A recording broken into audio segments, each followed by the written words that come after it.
Is it time for you to do a toxic audit? Now, you might be thinking, what the heck is a toxic audit? It's MJ Callaway here. For those of you who are new, just tuning in for the first time, I am the founder of Bounce Up University, the best-selling book, Bounce Up, and the weekly blog, Bounce Up Chronicles, bringing you weekly tips to help you bounce up, both in your professional life and in your personal life. What's a toxic audit? It's a deep dive assessment of the 5 to 7 people that you have the most conversations with in your life. And you can do this both in your professional life and in your personal life. But for today, we're talking about our professional lives. So the first step is grab a piece of paper, grab a pen, and write down 5 to 7 names of the people that you have the most conversations with. Who do you have the most dialogue with? Write their names down, 1 to 5, and it doesn't matter in what order you write them in. You can also, if you're on social media a lot, put down whatever social platform you spend the most time with and who on the social platform. You read their posts and also you respond to their posts. So you can write that down too. So the first step is to identify who shows negativity. Who shows negativity? And the first step in that is to think about these questions. And if you answer, if any of these people fall into any of these categories, put an X by their name. So the first one is, who complains a lot? This person complains so much. In fact, they probably complain at least 50% or more of the time. You might get something positive and then you follow up with a negative. Put an X by their name. The next part of step 1 is anytime, think about a last time you have shared an idea with each person on your list. Put an X by anybody who said, oh, that isn't going to work. Or really, why are you going to do that?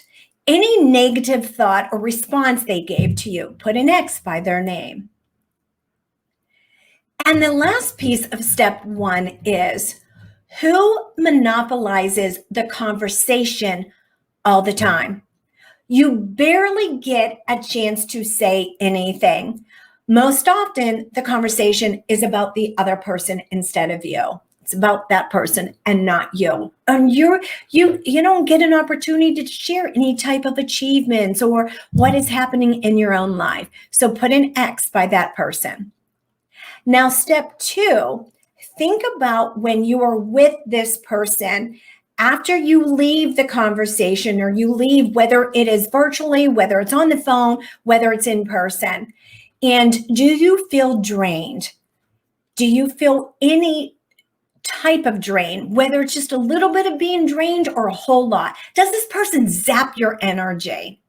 You felt much better before you talked to this person than you did after you talked to this person. Put an X by each person who falls into that category.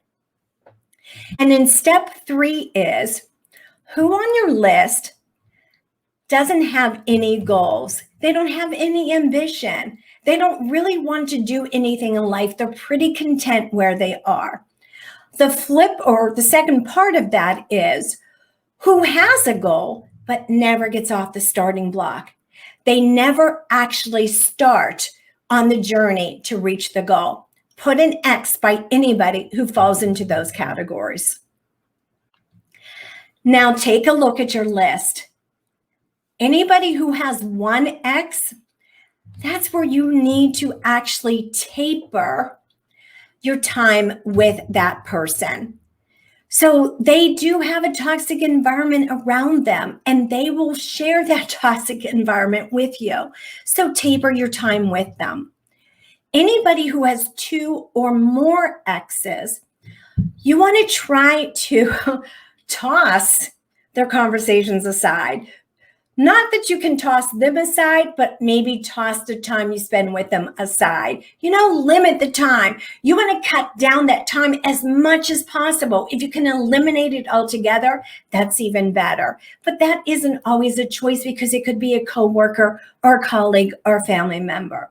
However, you can decrease the time you spend with them. In future episodes, we'll talk about how you can flip their attitude, how you can segue them into a more positive conversation. But for today, we're working on how we can tame the toxic environment. Now, the next part of this is, so this would be step 4, is take a look at yourself. Do the same assessment with yourself. Where do you fall with each of these steps? Would you give yourself an X? Do you complain? Do you monopolize the conversation? Are you responding in a negative way? Have you not moved forward on your goals? And are you an energy drainer? And the only way you can find out about this is if there are people that are spending less time with you. You happen to be on the flip side. And if that is the case, that you find yourself that you do have at least one X, go into the description, download the Flip It exercise where you can flip from negative to positive that can help you get rid of any X's that you might have. This is MJ Callaway. Before I sign out, go ahead and post a comment. Who do you need to tame time with in your environment? And also, if you haven't subscribed, do so and ring the bell. So signing out until next time, remember, you want to power up, you want to play up, and you want to have a bounce up day.